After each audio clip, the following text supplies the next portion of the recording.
નમસ્કાર, હું છું ગોપી ગાંગર. આપ જોઈ રહ્યા છો નિર્ભય ન્યૂઝ. ટીઆરપી ગેમ ઝોનમાં જે આગ લાગી હતી, જેમાં 27 લોકો જીવતા ભડતું થઈ ગયા હતા. એ ઘટનાને 25મી તારીખ એટલે કે આવતીકાલે 2 મહિના પૂરા થઈ રહ્યા છે. આ 2 મહિનામાં કેટલી કાર્યવાહી થઈ અને જે પીડિતો છે એ પીડિતો શું આ કાર્યવાહીથી સંતુષ્ટ છે અને આજે પોલીસ દ્વારા ચાર્જશીટ કોર્ટમાં રજૂ કરવામાં આવી છે. આપણી સાથે આ જ મુદ્દા ઉપર વાતચીત કરવા જગદીશ મહેતા સર જોડાઈ ગયા છે રાજકોટથી. સર, નિર્ભય ન્યૂઝમાં આપનું સ્વાગત છે. આજે ચાર્જશીટ રજૂ કરવામાં આવી અને ચાર્જશીટની અંદર એવું કહેવાય રહ્યું છે કે 1 લાખથી વધારે પાનાની આ ચાર્જશીટ રજૂ કરવામાં આવી. સવાલ એ છે મારો આપને કે ખરેખર આમાં ઇન્વેસ્ટિગેશન થયું છે કે પછી મોટી માછલીઓને બચાવી લેવામાં આવી છે? જુઓ બેન, રાજકોટના ભારતીય જનતા પાર્ટીના એક નેતા જયમીન ઠાકર, એણે ચાર્જશીટ હજી રજૂ થાય તે પહેલા 2 દી અગાઉ કહી દીધું કે આટલા પાનાની ચાર્જશીટ રજૂ થવાની છે. પેપર લીક થતા એ સાંભળ્યું હતું. હવે ચાર્જશીટ લીક થાય છે. એનો અર્થ એમ છે કે તમે ને હું જેને ચાર્જશીટ માનીએ છીએ એ કોઈ ગોપનીય રીતે તૈયાર કરવામાં આવી નથી. બધાય મિલીભગત એમાંય છે, કારણ કે ભારતીય જનતા પાર્ટીના નેતાને કેમ ખબર પડી કે આટલા પાનાનો આ દસ્તાવેજ રૂપી ચાર્જશીટ રજૂ થવાની છે? આ એક વાત. વાત નંબર 2, એસઆઈટીએ જે ચાર્જશીટ તૈયાર કરી છે એ એસઆઈટી ઉપર તો સ્વયં હાઈકોર્ટને ખુદને ભરોસો નથી. એણે બાકાયદા એની ભયંકર ટીકા કરી છે. સુભાષ ત્રિવેદી દ્વારા નિર્મિત એસઆઈટીની તો હાઈકોર્ટે કીધું છે કે આણે કશું જ કર્યું નથી, ખાલી માછલાઓ પકડ્યા છે, મગરમચ્છો બહાર રખડે છે અને આણે નેકરો ઢાકો ઢૂંબો કરવા સિવાય કાંઈ કર્યું નથી. એટલે શટડાઉન ઇટ, એવું શબ્દ વાપર્યો છે. અને બંધ કરો નાટકને, હાઈકોર્ટે કીધેલું છે. હવે ઈ પછીથી સરકારે, એટલે કે હાઈકોર્ટે કીધા પછીથી હાઈકોર્ટે બીજું એક સૂચન કર્યું સરકારને કે આ ડિંડક તો બંધ જ કરો, તમે નવી સત્ય શોધક સમિતિની સ્થાપના કરો. એટલે સરકારે કરી પણ ખરી, સત્ય શોધક સમિતિ બનાવી સરકારે.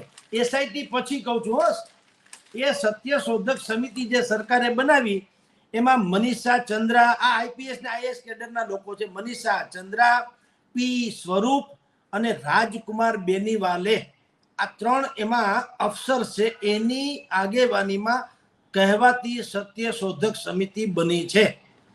હવે તમે વિચાર કરો, સૌથી પહેલા રાજકોટ પોલીસે આ ટીઆરપી કાંડની તપાસ આદરી હતી.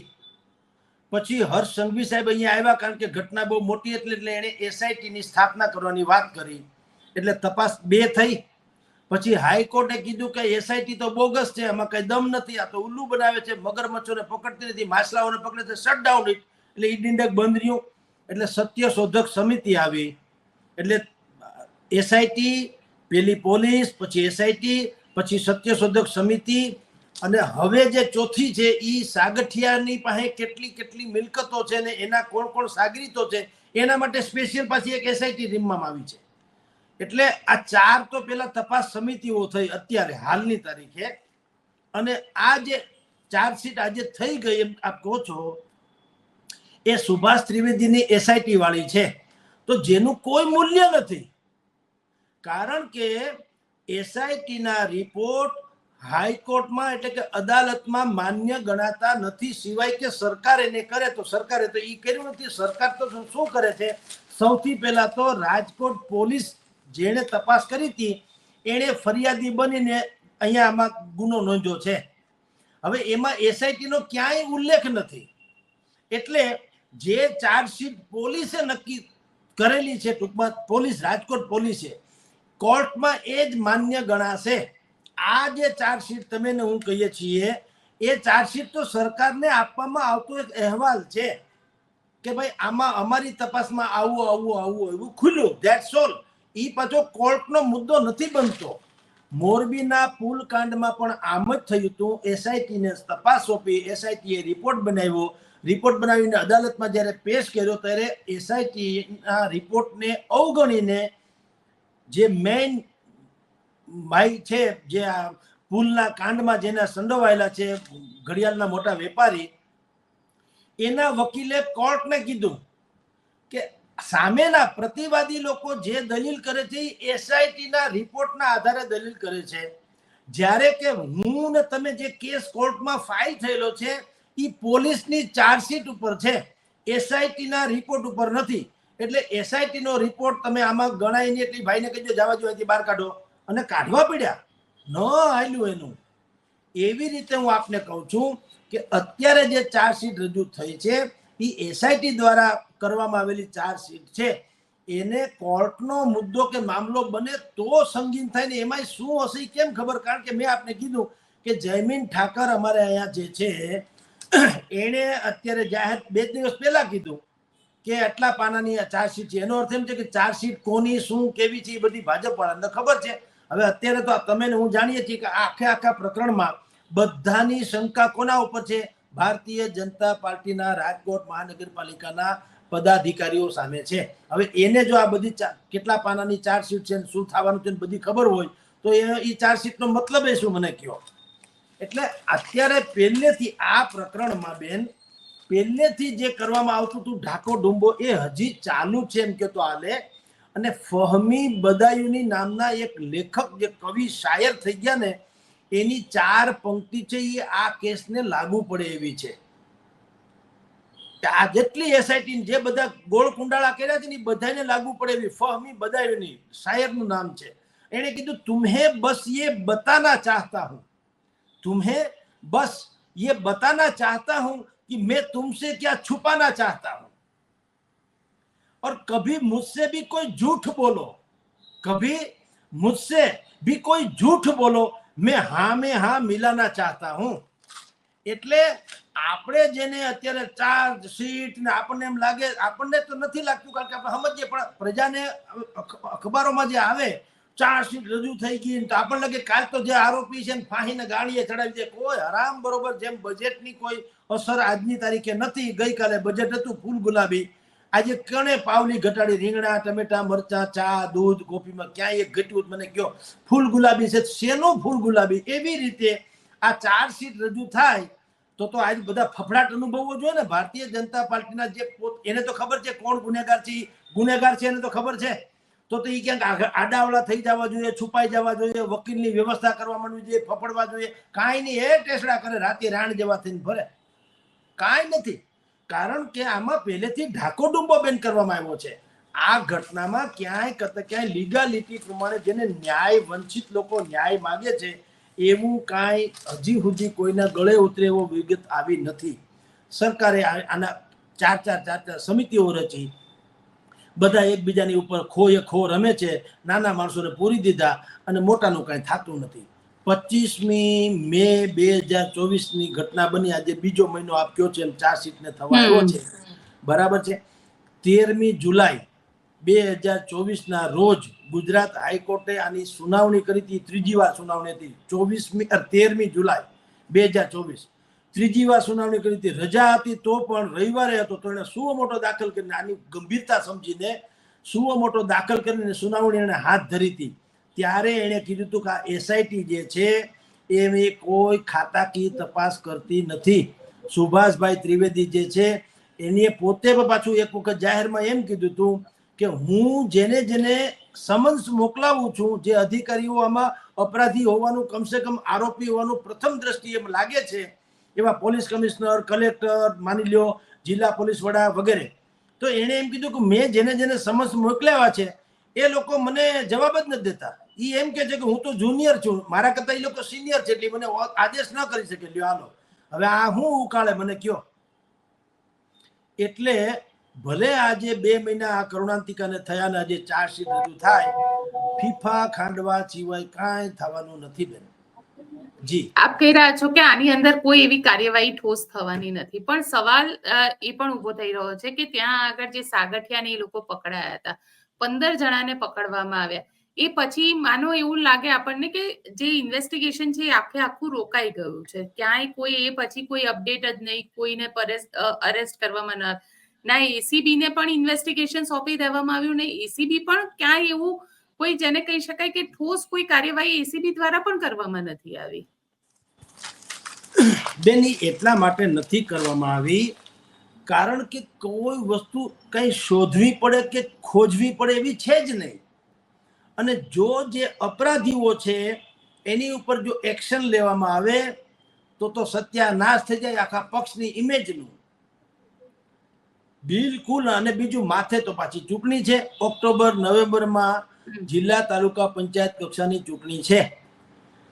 હવે જો ખરેખર નિષ્પક્ષ રીતે અને જે મૃતકોના આત્માને શાંતિ મળે એના કારણે હું તમને કહું, એને સાક્ષીએ રાખીને જો આ મન વચન કર્મથી સત્ય નિષ્ઠા પ્રમાણે તપાસ કરે તો રાજકોટ મહાનગરપાલિકાને લગભગ તો સુપરસીડ કરવી પડે. પહેલી વાત તો ઈ.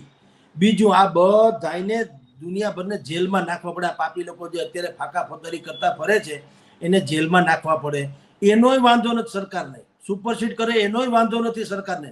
સરકારને ડોસી મરે એનો જરાય ભય નથી. આ જમણા ઘર ભાળી જવાના છે ને ઈ ડખો છે કે રાજકોટ મહાનગરપાલિકાને સુપરસીડ કરવામાં કાંઈ વાંધો નથી. જે અપરાધી છે એને દંડ દેવામાં જરાય વાંધો નથી. પણ એમ કરવા જતાં કોંગ્રેસ જે હવે ફેણ માંડીને બેઠું છે ઈ જાગૃત થઈ જાય ને ઈ ડોહી જો મેં કીધું ઈ જમણા જો આ ઘર ભાળી જાય તો બારે વાણ ડૂબી જાય. ભારતીય જનતા પાર્ટીની જે આન બાન શાન જેણે બુદ્ધિપૂર્વક ઊભી કરી છે એ હંધી ધૂળમાં મળી જાય. એટલે એ બધા રમત રમે છે બુદ્ધિપૂર્વક. આ ગેમ ઝોન છે ને એનો હવે પાર્ટ 2, ગેમ ઝોન પાર્ટ 2 શરૂ થયો છે બાકાયદા. એ તો બિચારા નિર્દોષ હતા, એ તો હણાઈ ગયા ને એનું જે થવું તો થઈ ગયું. હવે પછીનો ગેમ ઝોન જે ટીઆરપી ગેમ ઝોન છે એના પાર્ટ 2 શરૂ થયો છે. કઈ રીતે ઉલઝનમાં નાખી લોકોને, ઉલઝનમાં. કોકને એમ લાગે એસઆઈટી કંઈક કરશે, કોકને એમ લાગે રાજકોટ પોલીસે ફરિયાદી બની છે તો એની તપાસનું કંઈક થશે, કોઈને એમ લાગે સત્ય શોધક સમિતિમાં 3 આઈપીએસ ને આઈએસ કેડરના લોકો છે એ કંઈક શોધી લાવશે.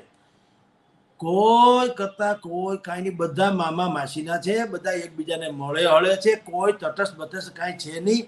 તટસ્થના નામ લેવામાં આવે તો હસમુખભાઈ પણ પટેલે છે ને નિર્લિપ્ત રોયે છે. માગણી બધા કરે જ છે.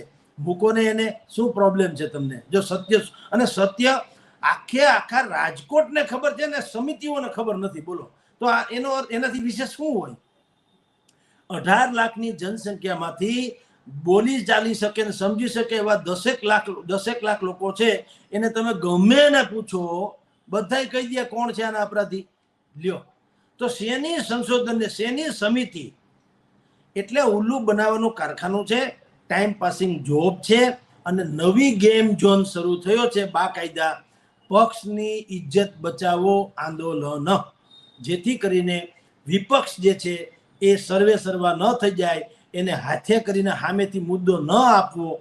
ભલે અત્યારે પણ એ રાડો નાખે છે અને એની વાત કાને અથડાય પણ છે લોકોના. રાજકોટના કાન જેટલા છે, 18 દુને 36 લાખ લોકો, 36 લાખ કાન જે છે એ કાનમાં તો અત્યારે વિપક્ષોની વાત પડી ગઈ છે, એમાં કોઈ શંકા નથી.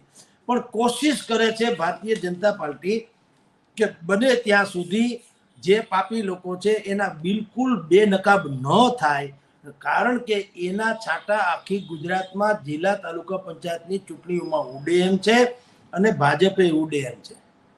એટલે આ કંઈ આજે 4 સીટ રજૂ થાય, તમે જોજો. 4 સીટનું કંઈ બહાર આવે તો કહેજો. 2-5 દિવસ થવા દો, 2-4 વસ્તુ કે આડાવડી થોડી ઘણી આવશે. પછી હરિઓમ હું થયું રાજા રામ જાણે.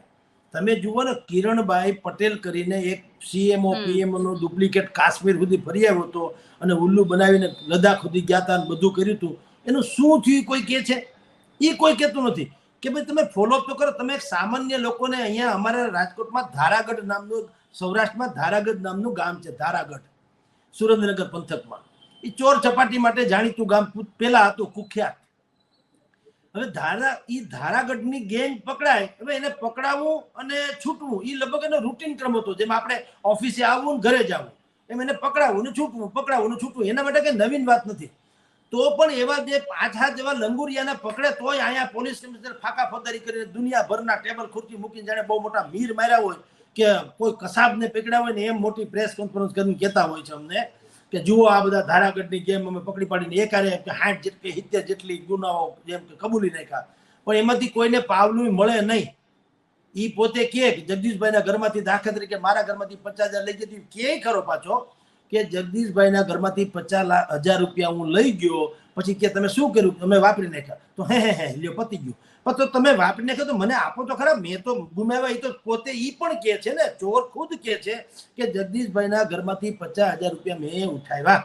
તો હું તો કરદાતા છું, મેં તો તમને પોલીસ પગાર મારા પૈસે, મારા એટલે કે નાગરિકોના પૈસે પોલીસના પગાર થાય છે ને, તો ગુનાખોર પોતે કબૂલે છે, છતાંય કાંઈ થતું નથી. એવી રીતે ભારતીય જનતા પાર્ટી આ એસઆઈટી કરે કે ફેસઆઈટી કરે, દુનિયાભરના રિપોર્ટ કરે કે ચાર્જશીટ કરે, કોર્ટમાં કરે કે જાહેરમાં કરે, હરામ બરોબર છે. ચૂંટણી આ પતી જાય જિલ્લા તાલુકા પંચાયતની, ત્યાં સુધી કાંઈ કોઈને માથે વાળે વાંકો થાય તો મને કહેજો, નહીં થાય. પણ સાથે સાથે કોંગ્રેસ પણ આ વખતે એક્શનમાં દેખાઈ, અને કોંગ્રેસે પણ આ મુદ્દાને ઘણો બધો, આમ જેને કહી શકાય ને કે ક્યાંક મુદ્દાને લોકો સાથે જોડાવાનો એક રસ્તો બનાવ્યો.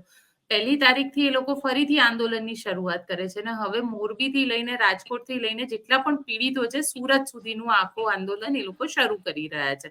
તમને શું લાગી રહ્યું છે કે ખરેખર કોંગ્રેસ જે છે, જે રીતે મુદ્દાને પકડીને ચાલી રહી છે, ક્યાંક કોંગ્રેસ માટે આ મુદ્દો એક મળી ગયો કહી શકાય? બિલકુલ બેન, મળી જ ગયો છે. અને કોઈ પણ વિપક્ષ હોય એ શું કામ કોઈ શાસક પક્ષની નબળાઈને કોઈ વિપક્ષ એ પોતાનો હથિયાર શું કામ ન બનાવે? કોઈ નબળો દડો કોઈ ફેંકે અને સારામાં સારો બેટ ધર હોય, એ કોઈ દિવસ છક્કો ચોક્કો મારતા અચકાય ક્યારેય? તો એને ઉતારવો શું કામ મેદાનમાં? એટલે એ તો સ્વાભાવિક જ છે. હવે જે અત્યાર સુધી તો કોંગ્રેસ આવી જ રીતે ચાલતી હતી. બિલકુલ અત્યાર સુધી હતું. એનો એક ભૂતકાળ છે. સેટિંગ વાળી હતી, કોંગ્રેસ વાળા કે છે, ભાજપ વાળા કે છે કે અત્યાર સુધીની જે કહેવાતી કોંગ્રેસ હતી એ શું કામ હતી અત્યાર સુધી આ માઇનસમાં? કારણ કે એના જે નેતાઓ હતા એ પણ સેટિંગ ગયા હતા. એ ભાજપની યારે પાછા શાસકની યારે સેટિંગ કરી, કાવડિયાથી કરે કે ગમે એમ કરે, એને પોતાની જે છે પદ કાયદેસરનું, ઓફિસ બેરર્સ, પોતાને હું ફલાણો પક્ષનો વડો, એમ એનું જળવાઈ રહે ને એના કામ થઈ જાય તો પક્ષ ગયો ઘેર. એવું થતું હતું, એવું અખબારોમાં આવ્યું, બધા વિપક્ષોએ કીધું ને બધાએ આવું જાહેરમાં કીધું. હવે થોડો ફેરફાર થયો છે. તમે જાણો, દિલ્હીથી માંડીને અહીંયા સુધી, દીવ સુધી બધે જ તમે આ એક અનુભવતા હશો, વાઇબ્રેશન જેને કહેવામાં આવે, કે લોકમાનસ થોડુંક ફરી રહ્યું છે. અને જેની ડણક વાગતી હતી દેશ આખામાં, નરેન્દ્ર દામોદરદાસ મોદી, કે જેની ડણક વાગતી હતી, એને સાંભળવા કાન બઠ્ઠા થઈ જતા હતા લાખો કરોડો લોકોના. અને જેણે દુનિયાભરના એવા કેટલાક આયામો સિદ્ધ કર્યા હતા, આપણને મીડિયાથી માંડીને બધા, ભલે લોકો ગોદી મીડિયા ગમે તે શબ્દ વાપરે, પણ હકીકતે લોકોને એમ થયું હતું કે ના, છેલ્લા 10-15 વર્ષમાં ભારતે વિશ્વભરમાં જે ડંકો વગાડ્યો એવો જગતમાં ક્યારેય વાગ્યો નથી. તો હકીકત હતી. પણ તમે જુઓ, after election 240માં Bharatiya Janata party over કોન્ફિડન્સને કારણે, થોડીક આંતરિક કલહને કારણે અટકી ગઈ, અને 232 બેઠક સાથે ઇન્ડિયા એલાયન્સ જે છે એ અત્યારે આમ પડકાર થઈને ઊભી રહી છે. ત્યારથી વાઇબ્રેશન ચેન્જ થઈ ગયું દેશ આખાનું. બધે જ જે છે ને એક બટન ઊંધું દે, બુસ્કોટના બધા બટન ઊંધા દેવાય, એમ ભાજપ જેટલું કરે છે બધું ઉથમું થઈ રહ્યું છે. જે તમારા સ્ટાર પ્રચારક હતા ઉત્તર પ્રદેશના મુખ્યમંત્રી યોગી આદિત્યનાથ, હવે અત્યારે બિચારા એ સારે જમી પે, હવે એ અત્યારે ધરતી ઉપર આવી ગયા. એને અત્યારે અસ્તિત્વનો પ્રશ્ન થઈ ગયો કે ભાઈ મૌર્ય જે છે એ ક્યાંક ચડી ન બેહે અહીંયા મુખ્યમંત્રી તરીકે, મને કાઢી ન મૂકે. એ ડખો અત્યારે હાલે છે. આરએસએસ જે માતૃ સંસ્થા છે ભારતીય જનતા પાર્ટીની, એને પણ કીધું છે કે ભાઈ તમે કારણ કે એ મોદી કી ગેરંટી હે, મોદી કી ગેરંટી હે એવું બોલ્યું, એટલે એને ગમ્યું ને એને કીધું ભાઈ મોદીની ગેરંટી નહીં, એનડીએ ની ગેરંટી કે ભાજપની ગેરંટી રાખો તો ઠીક રહે. પણ ન માન્યા. ઓવર કોન્ફિડન્સમાં ઓલી ઇન્ડિયા સાઇનિંગ જેવું થયું કે આપણે જીતેલા જ પડ્યા છે માનતા હતા, ને બધા એમ માનતા હતા. એવું નથી કે આપણે એટલે કે ભારતીય જનતા પાર્ટી માનતી હતું નહીં. તમામ રેટિંગ એજન્સીઓ જેને કહી શકાય, સર્વેક્ષણ કરનારા કહી શકાય, રાજકીય પંડિતોના વિશ્લેષકો કહી શકાય, આ બધા જનો એક વાત તો હતી કે ઇસ અબ કી બાર 400 પાર. કોઈએ નતું કીધું કે આવું નહીં થાય. તો ઈ ઓવર કોન્ફિડન્સને કારણે હવે ધીરે ધીરે તમે જુઓ, આરએસએસ એક પર થઈ ગયું, ઉત્તર પ્રદેશમાં ડખો શરૂ થઈ ગયો, પછી વાઇબ્રેશન ચેન્જ થઈ ગયું છે, વિપક્ષોનું વધારે વજન પડવા માંડ્યું છે. 2 દિવસ પહેલા મમતા બેનર્જીને જબરજસ્ત રેલી પશ્ચિમ બંગાળમાં કરી, અખિલેશ યાદવ ત્યાં રેલીમાં જોડાવા ગયા ને એને કીધું ઓગસ્ટ નહીં કાઢે મોદી સરકાર, કીધું ને. મોદી સરકાર ઓગસ્ટ મહિનો નહીં કાઢે. લાલુ યાદવે પણ ઓગસ્ટની જ વાત કરી. ઓગસ્ટને આપણે ત્યાં 15મી ઓગસ્ટે આઝાદી મળી ત્યારથી માંડીને આજ સુધી ઓગસ્ટને ક્રાંતિનો મહિનો કહેવામાં આવે છે, જેને ઓગસ્ટ ક્રાંતિ કહેવાય છે. અહીંયા સૌરાષ્ટ્રમાં પણ હાર્દિક પટેલે જે અનામત આંદોલન, પાટીદાર અનામત આંદોલન, એ પણ ઓગસ્ટ ક્રાંતિ તરીકે જ બહાર આવ્યું હતું. ટૂંકમાં જેટલી ક્રાંતિઓ થઈ છે બધી ઓગસ્ટ મહિનાને બહુ સંલગ્ન છે.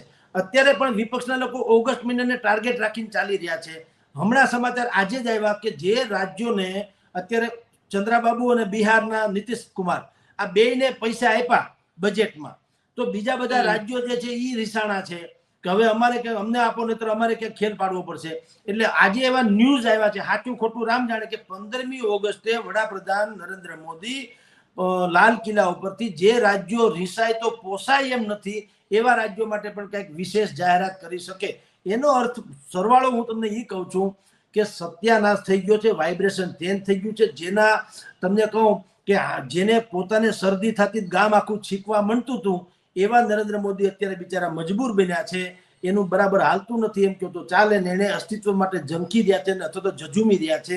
એટલે તમારો જે પ્રશ્ન છે ગુજરાતમાં પણ એ જ સ્થિતિ છે કે કોંગ્રેસ જે છે એ ભારતીય જનતા પાર્ટીની નબળાઈ જે છે એને પોતાનું હથિયાર માનીને એ ખેલી રહ્યા છે. 1 ઓગસ્ટથી એણે ન્યાય યાત્રાની વાત કરી છે, મોરબીથી શરૂ કરી વાયા રાજકોટ વગેરે થઈ, સુરત, અમદાવાદ વગેરે થઈને ગાંધીનગર 15મી ઓગસ્ટે પહોંચવાની વાત છે હજારોની સંખ્યામાં. અને બીજું કે આ બધા પીડિત જનોની વાત હોવાને કારણે સહાનુભૂતિ એના તરફ જ રહેવાની ઓબ્વિયસલી, કારણ કે જેણે જેના પરિવાર ગુમાવ્યા છે તો અહીં રાજકોટમાં નહીં તો રાજકોટ ભારતીય જનતા પાર્ટીનું હબ ગણાય.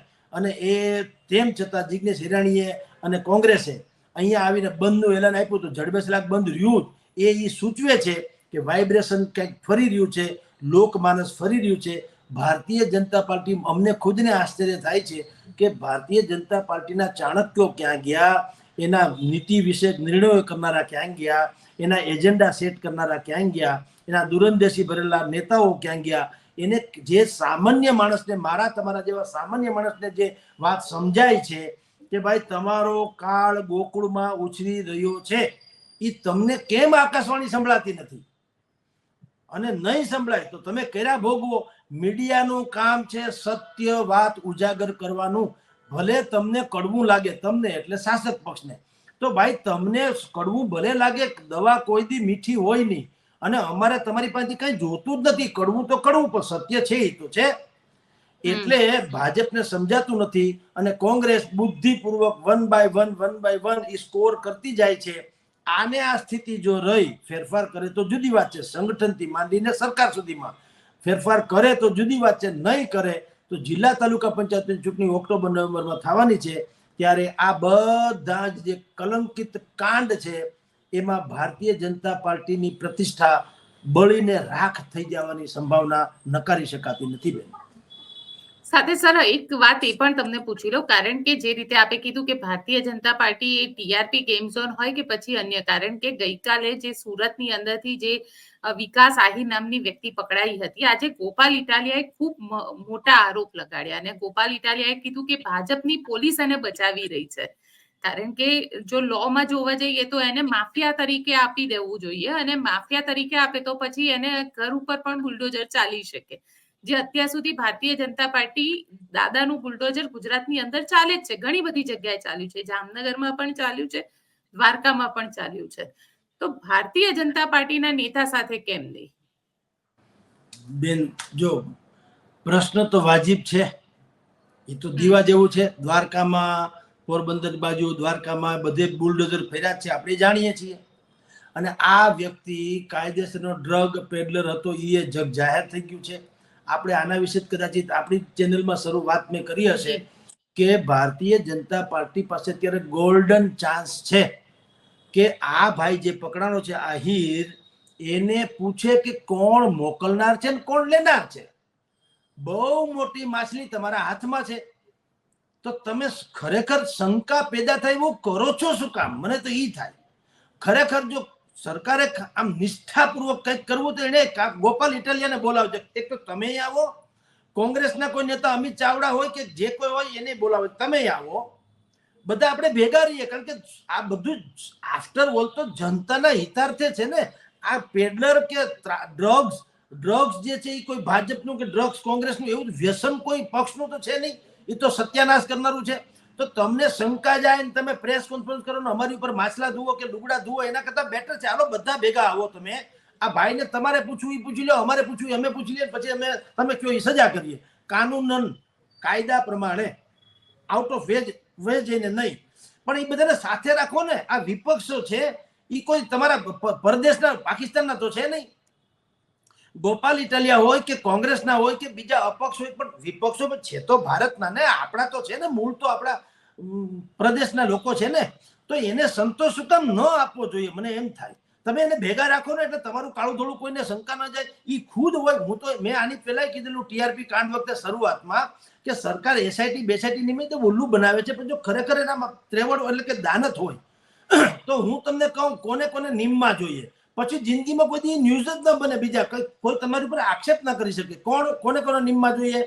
નિર્લિપ્ત રોય જેવા નિષ્ઠાવાન પેલા તો અધિકારી નંબર 1, જેની ઉપર કોઈ દાગ અત્યારે કમસે કમ નથી. વાત એક. બીજું, વિપક્ષના ખાનખાના એ લોકો જે નામ સજેસ્ટ કરે તે જે કાનૂનન હોશિયાર હોય, કાનૂનમાં પણ એટલે કાનૂન ક્રિમિનલ કાનૂનના હોશિયાર હું કહું છું, તજજ્ઞો, બરાબર. એવા એને આપણે તમે સરકાર જ કેવું જોઈએ તમારામાંથી 2 જણા મોકલો ખાનખાના, એટલે તમને શંકા ન જાય. આ વાત થઈ. ત્રીજું, 2-4 એવી સંસ્થાઓ જે ન્યુટ્રલ તરીકે આખા દેશમાં, ગુજરાતમાં અને દેશમાં સારા માણસોની ક્યાંય તાણ તો છે નહીં, તો એવા 2-3 ન્યુટ્રલ લોકો કે ભાઈ તમે પણ વચ્ચે રહ્યો, તમને કાલે વાર એમ ન લાગે કે અમે લોકો કઈ કુરડીમાં ગોળ ભાંગી લઈએ છીએ, એવા લોકો.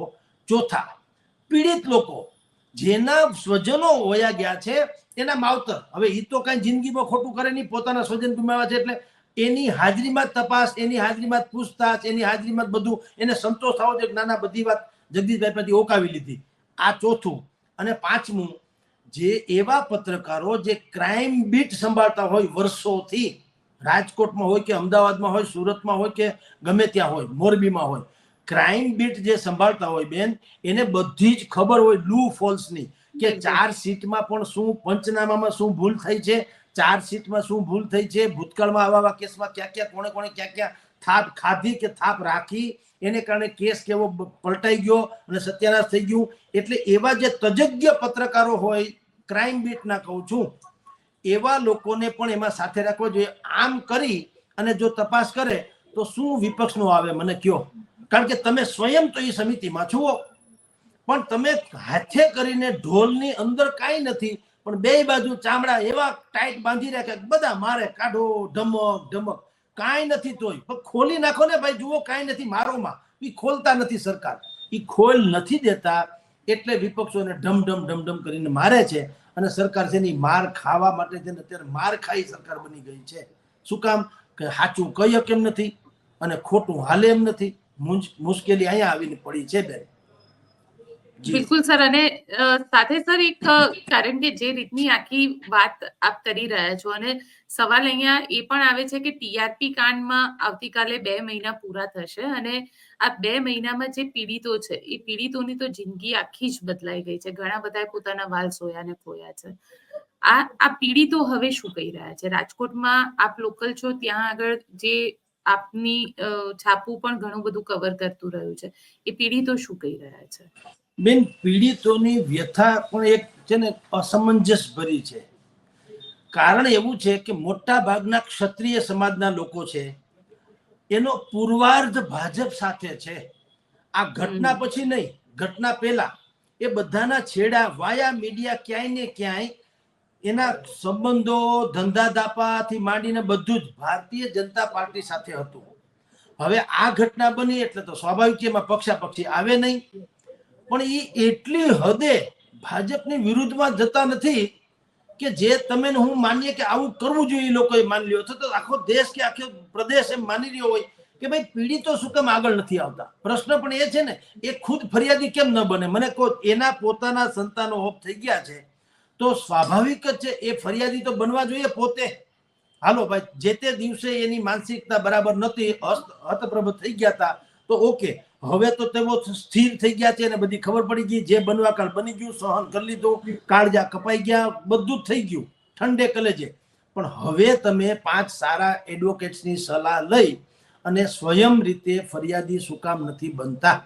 બલકે હવે પછી તમે રાજકીય રમકડું બની રહ્યા છો. અને ભાજપ ને કોંગ્રેસ, એમાં આક્ષેપ નથી બેન, એનો વ્યવસાય છે કે એનો ધર્મ છે. વિપક્ષનો ધર્મ છે શાસક પક્ષને હંમેશા એને પીડિત કરવો, એના જે ખોટા કામ છે અથવા તો એનાથી ખોટું થઈ ગયું હોય એના ઉપર એને પ્રહારો કરવા. અને શાસક અને વિપક્ષનું શું હોય છે, એ શાસક પક્ષની આ જે મુશ્કેલી છે એ બહાર પાડે. શાસક પક્ષ છે એ પોતાનું હોય એટલું ઢાંકવાની કોશિશ કરે. એટલે તમે એ બંને પક્ષ, શાસક વિપક્ષને આપણે એમ કહીએ એ લોકોને રમકડું બનાવે છે, એ તો બનાવે છે, એનો ધર્મ છે કે અથવા તો એનો એ કર્મ છે. પણ તમે જે પ્રશ્ન પૂછો એ કે મને પણ એક ઘટનામાં એ મને એમ થાય છે કે પીડિતો ઇન્ડિવિજ્યુઅલ કેસમાં એને ક્યાં કોઈ પ્લેટફોર્મની જરૂર છે? આ દેશમાં ફરિયાદ કરવા માટે કોઈ પક્ષનો સહારો હોવો જરૂરી છે? ના. બંધારણમાં તો કે છે બાબા સાહેબ આંબેડકરે દરેક નાગરિકને સંપૂર્ણ અધિકારો આપ્યા છે. હું નરેન્દ્ર મોદી સામે ફરિયાદ કરી શકું, એ ટકે ન ટકે ની પછીની ઘટના, પણ મને કોઈ ના ન પાડી શકે. એઝ એ સિટીઝન્સ, હું ભારતનો નાગરિક છું, મને કઈ મુશ્કેલી પડી હોય તો હું ફરિયાદ કરી શકું. મને આજ સુધી ખરેખર એ વસ્તુ પણ મૂંઝવે છે અથવા તો પ્રશ્ન થયા કરે છે કે પીડિત લોકોનું ઇન્ડિવિજ્યુઅલ કેસમાં એક સંગઠન કેમ નથી બનતું, અને એ લોકો FRI શું કામ નથી કરાવતા? કોંગ્રેસ એને રમકડું બનાવે કે કોંગ્રેસ એને હાથો બનાવે કે કોંગ્રેસ એને સાંત્વના આપે કે કોંગ્રેસ એને સહારો આપે, એને તમે શબ્દ જે વાપરો તે કોંગ્રેસનું કામ કરવાનું જ. કારણ કે એનું સ્વાભાવિક જ છે, એનો આજ તો આયામ છે શાસક પક્ષની નબળાઈ ઉપર સવાર થઈ જવું. તે પણ આ લોકો એમ હવે એને સીધી રીતે ન આવવું હોય ને તો FRI ન કરે. હવે એ ખુદ કઈ કરતા નથી. એ જે હવે ન્યાય યાત્રા હોતી, ન્યાય યાત્રા ચાલશે અહીંથી માંડીને ગાંધીનગર સુધી, કદાચ એનો એ ભોગે બને કે ભાગે લે. પણ વોટ નેક્સ્ટ? એનાથી શું? એનાથી તો ચૂંટણી આવે ત્યારે કોંગ્રેસને 100% ફાયદો થવાનો જો આ હરખું આવેલું તો. પણ તમે કોંગ્રેસને ફાયદો કરાવવા માટે થઈને હાથો બનો છો કે તમારા સંતાનો વયા ગયા છે એને ન્યાય અપાવવા માટે થઈને કરો છો? એમ મારું કહેવાનું છે. તો તમારે એમ કેવું છે કે કહેવાતી ન્યાય યાત્રા છે, ક્યાંય મનાઈ તો છે નહીં ને. કોઈને ન્યાય માંગવાની ક્યાં મનાય છે? તમે એટલા લોકો ભેગા થાવ, જેટલા પીડિતો છે 28 જણા ઓફ થઈ ગયા, ઓન રેકોર્ડ કહું છું, 28 જણા જે કહેવાય છે એ બધા ભેગા થાય તો કોઈ સારો વકીલ મળી આવે. તમે ખુદ જાઓ કોર્ટમાં ને FRI પેલા દાખલ કરો, એ પાપી લોકોની ધરપકડ કરો. ભાઈ આમાં જગદીશભાઈ નો હાથ છે, જગદીશભાઈ ની પૂછપરછ થઈને પકડી તો લે કમસે કમ. પણ એ રહસ્યમય રીતે કહું છું, એ રહસ્ય શું છે? એ પ્રેશર છે બુદ્ધિપૂર્વકનું. એ લોકોની ઉપર એવો માનસિક પ્રેશર છે કે ખુલ્લીને આટલું ગુમાવવું હોવા છતાં નથી આવતા. હું તમને દાખલો આપું એટલે તમે સમજી જશો. રાજકોટ બહારના લગભગ મોરબી કે સુરેન્દ્રનગર પંથકના એક પીડિત છે, એના 3-4 જણા એના આમાં હોમાઈ ગયા છે. તમે વિચાર કરજો. અને અમે લોકોએ જ્યારે દરેક પીડિતોને પ્રશ્ન પૂછ્યા કે ભાઈ તમારા મગજમાં હોય કયો, તમારે શું કહેવું જોઈએ, એમાં એક ભાઈએ, જે બધાને પૂછીને જ લખેલું, એમાં એક ભાઈએ પણ કીધું કે અમને ન્યાય જોઈએ છે. એટલે અમારા રિપોર્ટરે લખ્યું કે ભાઈ અત્યારે જે કાંઈ થઈ રહ્યું છે એનાથી નારાજ છે અને એ લોકો ન્યાયની માગણી કરે છે. હવે નારાજ છે તો જ ન્યાયની માગણી હોય ને. ન્યાયની માગણી ક્યારે કરે? તો અમે ઈ શબ્દ લખ્યા. એટલે એમાં એનો ફોન આવ્યો એ ભાઈનો કે ભાઈ અત્યારે જે સરકાર કાર્યવાહી કરે છે એનાથી અમે નારાજ નથી. તમે વિચાર કરો પ્રેશર કેવું હશે. એ કે નારાજ નથી, એ તમે ખોટું લખ્યું. કારણ કે હું ભારતીય જનતા પાર્ટીનો 100% મોરચાનો સભ્ય છું. અમને ઠપકો આવે એટલે એની કાર્યવાહી તો સરકાર કરે છે એમાં અમને સંતોષ છે ને ભરોસો છે. માત્ર અમને ક્યારે ન્યાય મળે એ માંગુ. તમે વિચાર તો કરો સાહેબ, જેના ખુદના સંતાનો આમાં હોમાઈ ગયા છે એને પણ પક્ષની હજી આટલી લાજ નડે છે. ઘૂમટો તાણીએ એમ કહો તો હાલે. હવે એની જે મુશ્કેલી હોય, કારણ કે એ બિચારા એના 4 લોકો વયા ગયા તો એને કઈક પીડા તો 100% બધાને હરખી થવાની, પણ કેવું પ્રેશર હશે હું તમને કહેવા માંગુ છું. એટલે ઈ પ્રેશર ન્યાય એટલું તો અહીંયા દરેક હોવાનું. મેં તમને કહ્યું રાજકોટમાં દર 3જો માણસ તમને ભાજપનો વાયા મીડિયા મળવાનો, એ ભાજપમાં જ હોય, ગમે એમ ગણો તોય. ધંધા ધાપા કોન્ટેક ફલાણું ઢીકણું ગમે એમ કરો, એનો છેડો ભાજપમાં નીકળે. તમામ નદી દરિયાને મળે. વાત ની એક વાત, એ ગમે ત્યાંથી હોય મળે દરિયાને. એમ અહીંયા બધું થાય, અંતે સરવાળે આવે ભાજપ પાસે. એટલે એની ઉપર કઈ પ્રેશર હશે જેથી કરીને આજ સુધી એના પીડિત પરિવારો, સ્વજનો જે છે એ લોકો કઈ ખુલીને બોલતા નથી. કોંગ્રેસ એનો બુદ્ધિપૂર્વક ઉપયોગ કરે અથવા તો એને સાંત્વના આપે. કોંગ્રેસે આમ તમે જુઓ તો એનો બે વાત છે. વિશ્લેષણ તરીકે આપણે કહી શકીએ બુદ્ધિપૂર્વક ઉપયોગ કરે, પણ બીજી વાત એ છે કે એની પીડા છે તો વિપક્ષ બીજું કરે શું ને? વિપક્ષની તો ભૂમિકા એ છે, જો ન કરે તો આપણે એટલે કે ડિબેટિયન્સથી માંડીને બધા જ લોકો એમ કહે છે કે કોંગ્રેસમાં બુદ્ધિ નથી, બહાર નીકળતા નથી, કોઈ મુદ્દા ઉપાડતા નથી વગેરે, તોય આપણે એમ કહેવાના છીએ. ઉપાડે તો કે તમે રાજનીતિ કરે, તો પછી બે બાજુ તો કઈ ચાલે નહીં. એટલે કોંગ્રેસે એની રીતે બુદ્ધિપૂર્વકનો આ મુદ્દો ઉપાડ્યો. હવે 1 થી 15 ઓગસ્ટ સુધીમાં આ બધું ન્યાયયાત્રા કાઢશે. ન્યાયયાત્રા અત્યારે પણ સમગ્ર રાજ્યમાં તમને કહું આ મુદ્દે સંવેદનશીલ વાતાવરણ છે હજી ક્યાંક. અને એ વાતાવરણને ખાળવા અને ટાળવા તમે લખી રાખો બેન કેવું ચાલે છે. રાજકોટમાં મેયર શ્રીએ લોક દરબાર શરૂ કર્યા છે એવરી ડે. એટલે ઈ બાને લોકો વચ્ચે જવાય એમ, કારણ કે નીકળ્યા જેવું હતું નહીં. હવે લોક દરબારમાં શું હોય, તામ જામ ને તાહીરો, બધા 5-15 બધા બેહે કોર્પોરેશનના અધિકારીઓ, પદાધિકારીઓ, કોર્પોરેટરો, એનો એ ઓલા પ્રશ્નો રજૂ કરે. એના આમાં શું છે, બધા ઘરના ભવન ઘરના દાખલા. એનો કે ભાઈ આમાં સફાઈ નથી તો અમે કરાવી નાખ્યું, જો પતી ગયું. આ બધું લોક દરબાર વાત થઈ ગઈ પૂરી. કોઈ જાત પર શેનો લોક દરબાર? તમે લોક દરબાર યોજો છો એનો અર્થ એમ છે ને કે આટલી અસુવિધા તો છે. અત્યારે આજે વોર્ડ નંબર 2 માં હતું ને આવતીકાલે વોર્ડ નંબર 3 ની લોક દરબાર યોજાવાનો છે. તો પહેલા દિવસના લોક દરબારમાં 23 કે 28 જેટલી ફરિયાદ આવી. તો એ ફરિયાદનું નિરાકરણમાં જે લોકો દોષિત છે તમે શું પગલા ભર્યા? કાંઈ નહીં, આશ્વાસન આપ્યું, હા સફાઈ નથી, સફાઈ થઈ જાય, લ્યો હાલો. આવું ધુપ્પલ ચાલી રહ્યું છે કાયદેસરનું. અને આ ફેબ્રિકેટેડ છે. રજૂઆત કરનારા ઈ અને સાંભળનારા ઈ બધું ઈ નહીં. કોમન પ્રજા તો બિચારી કદાચ ક્યાં કામ છેવાડે હોય ને એકાદો તમારા મારા જેવો આંગળી ઊંચીને કહી દે અમારી ત્યાં સફાઈ નથી, એ થઈ જાય, લ્યો પતી ગયું. આ લોક દરબાર. પણ તમને ખબર હોવી જોઈએ આવા 28 ફરિયાદો ઉઠીને તમને એમ થવું જોઈએ ને કે નથી સફાઈ થતી, નથી પાણી બરાબર મળતું, નથી ફલાણું થતું, તો તમે એને ધડારૂપ સજા કરીને કઈ કરીને તો લોકો લાગે ને હવે લોક દરબાર બરાબર. આ તો ખાલી બજારમાં નીકળવાનો રસ્તો છે, કારણ કે મોઢું બતાવે જેવા રહ્યા નતા, નીકળી હકાય એમ નતું, કોક ટાપલી દાવે કરી લે એટલો તો ગુસ્સો હતો લોકોમાં. એટલે આ બાના હેઠળ, લોક દરબારના બાના હેઠળ બુદ્ધિપૂર્વક શરૂ કરી છે. આજે આ કરશે, આવતીકાલે અહીંયા કારગિલની રેલી છે. તમે જુઓ, કારગિલ જે યુદ્ધ થયું હતું એના શહીદના નામ, એટલે કાલે કારગિલના નામે રેલી. એટલે ભાઈ હવે એ થવા હતું, બધું થઈ ગયું. જે લડવાના હતા લડી ગયા, એ શહીદ થવાના હતા થઈ ગયા, કારગિલ બચી ગયું, બધું થઈ ગયું. તમે આપણા છોકરા અહીંયા ટળી ગયા એનું કરો ને ભાઈ સાહેબ. જે મેઇન વાત છે એનું કારગિલની ક્યાં ઉપાડી? હવે તમે એ બધું શહીદ જ થઈ ગયા ને એના માટે જ એ લોકો છે. અને એને આખું દેશ નતમસ્તક છે એના માટે થઈને. અને આમ જુઓ તો એ આપણો એટલે કે જે તે સમયની કેન્દ્ર સરકારનો વાંક હતો ને કે તમે ન્યાય એવું હું કામ રેઢું પડ રાખ્યું કે ઓલા લોકો આવીને બાકોરે પાડી દીધા ને બંકરે બનાવી લીધા ને ચોકી આપણી લઈ લીધી ને હાંડ થઈ ગયા. એ તો એક બકરો ચારવા વાળા ભરવાડે કીધું કે ભાઈ તમારા ઘરમાં ગરી ગયા લોકો, આપણા ઘરમાંથી કાઢ્યા તો કે જીતી ગયા. એટલે તમારા ઘરમાં ગરી ગયા હતા. તમે ક્યાં બીજો પ્રદેશ જીત્યો છે? તમારા ઘરમાં એ આવી ગયા તો માંડ નીકળે ને એમાં આપણા 1000-1500 માણસો તો હોમાઈ ગયા. એટલે એ તો કલંકિત કૃત્ય કહેવાય, આપણું ખામી કહેવાય. તેમ છતાં જે શહીદી જેને વહોરી લીધી દેશ માટે થઈને, એને આખો દેશ નતમસ્તક થાય, વંદન કરે, એમાં કોઈ શંકા નથી. કારણ કે શહીદ આ દેશના સપૂતો છે, એને કારણે તો આ બધું આપણે અત્યારે ડિબેટ કરી શકીએ છીએ શાંતિથી.